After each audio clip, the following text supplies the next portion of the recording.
It is Christmas Eve, December 24th, 2024, and it's about 65 degrees right now, so it's really warm. It's raining a little bit off and on.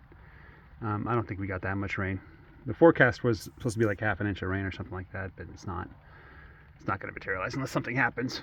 But the clouds certainly don't look like they have half an inch inside of them, at least not these clouds.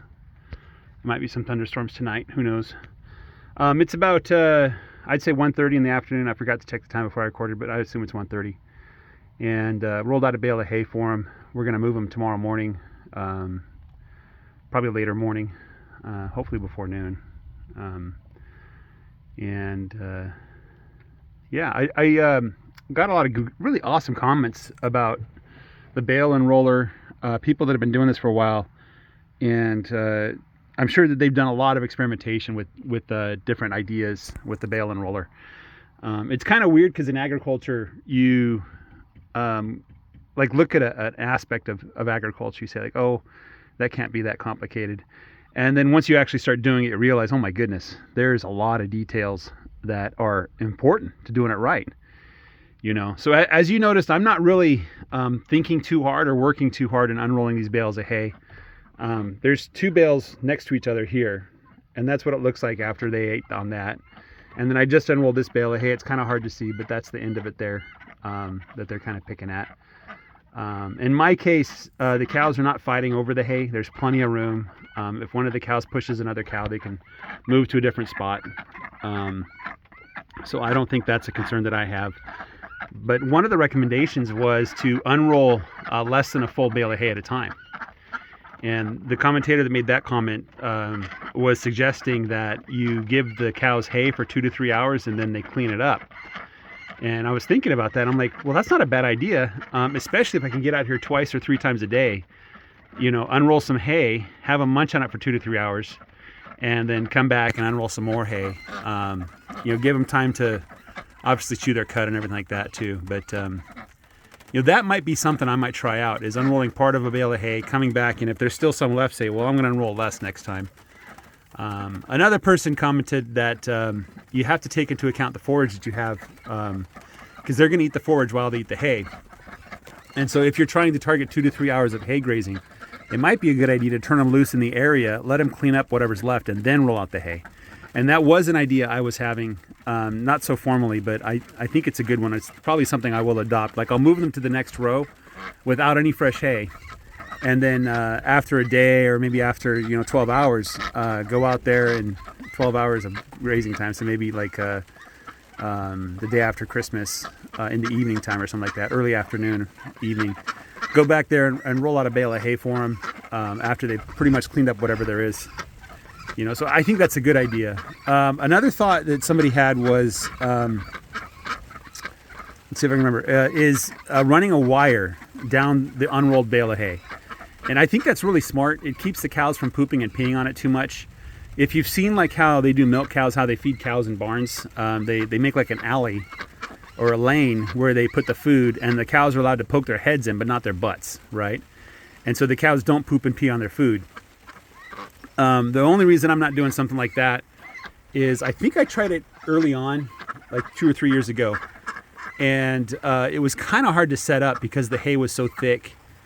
And if I couldn't electrify the wire, the cows would see through the trick pretty quick. They're pretty smart. I guess they're just bumping into the wire and they realize the wire doesn't mean anything. Another reason why I'm not too concerned about it is my intention in rolling out hay is not just to feed the cows, but to provide some vegetable matter for the ground. And I don't want them to eat all the hay, right?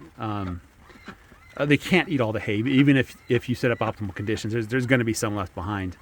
But I did want to provide some kind of ground cover to protect the soil. Especially here, we get, we're still in drought level 1, which is a moderate drought. Even though my pasture's been wet for probably 2 out of the 4 last weeks. Like, I come out to the pasture and there's it's muddy, right? So if I leave the cows on the pasture where there's not a lot of grass, they're just going to turn it to mud, And there's evidence of that. And 2 rows ago, there's just a big mud pile there. You can't see through the windshield, but I showed you guys before. it rained, and where there wasn't hay, it just turned into mud. And then I rolled out hay on top of that mud, and it kind of stabilized the ground a little bit. But the goal isn't to disturb the soil too much to make mud pits. The goal is to get, kind of the optimum conditions to grow grass. And one of the other things is I'm trying to kickstart a process here. Like, even though I had good growth last year, in this part of the pasture, it really didn't grow at all, right? And that's why I'm targeting this part of the pasture with the hay, is I want to get the grass to grow. If the grass grows and then we munch on it, then we get better grass growth. But if there's no grass, we can't do anything. I just have to sit and not put my cows on it, keep my cows off it as much as possible. If there's a little bit of grass and the cows graze on it or the sheep graze on it, they kill it, right? And that's not what I want. So hopefully this will encourage the grass to grow. And that's really what I'm targeting. Like, I'm not rolling out hay in the east or the west part of my pasture because those areas have good growth. I'm rolling it out in the center part of the pasture, where last year I didn't get good growth, And so that's something else to keep in mind, is I do intend to leave lots of hay on the ground. But I can see in different conditions where I might want to stretch that bale of hay out as far as possible. Which isn't my intention right now, but I could see where that might be a desire that I have in the future. So, and the final suggestion that I did here is to not unroll the bales of hay next to each other. That just encourages them to trample the hay and poop and pee on it. But to leave a lane of bare ground in between where you unroll the bales of hay, as you can see here. And you can see that their butts are pretty much aligned with the bare ground. So they're going to poop and pee on that bare ground. And yeah, they'll destroy it. It'll turn to mud or whatever if it's muddy out here.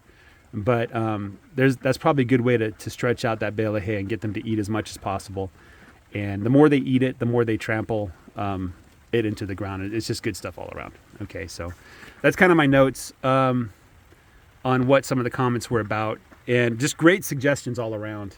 And while I can't implement everything all at once, I'm certainly thinking deeply about how to take advantage of those ideas. And maybe at some point I will incorporate some of those ideas or do some experiments with it. Okay. The sheep are there in the background. None of them crossed the wire that I could tell. They're just kind of chilling. It looks like no new lambs today. Maybe we'll get some on Christmas, which would be awesome, I think. Christmas lamb. And they all seem in good spirits. Somebody was concerned about the rain. I have not seen a problem with sheep in the rain. They have, if you have a Great Pyrenees, I know this much. If you have a Great Pyrenees, there's like an outer coat and an inner coat. And the inner coat is like this soft, fluffy, velvety fur that kind of fills in the coat and provides like the temperature protection. The outer coat gets wet, but the inner coat doesn't get wet.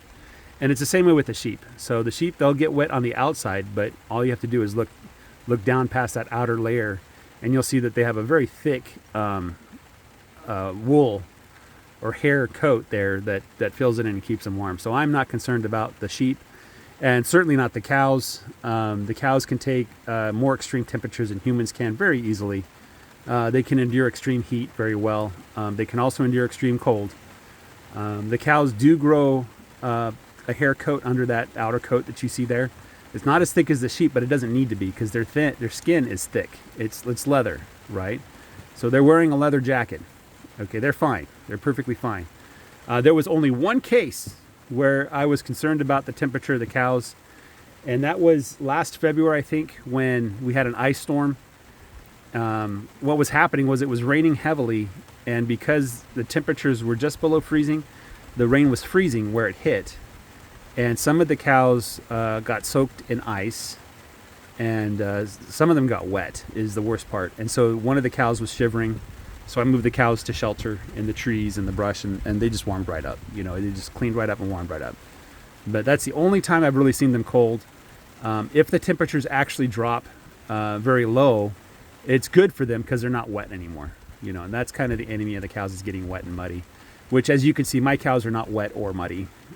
Maybe a little damp on the outside, but if I were to get close, you'd see that it's beating up and falling off their backs the way it should. Just like it does off a duck's back here. You can see this Muscovy duck has beads of water on her back. She is not getting wet.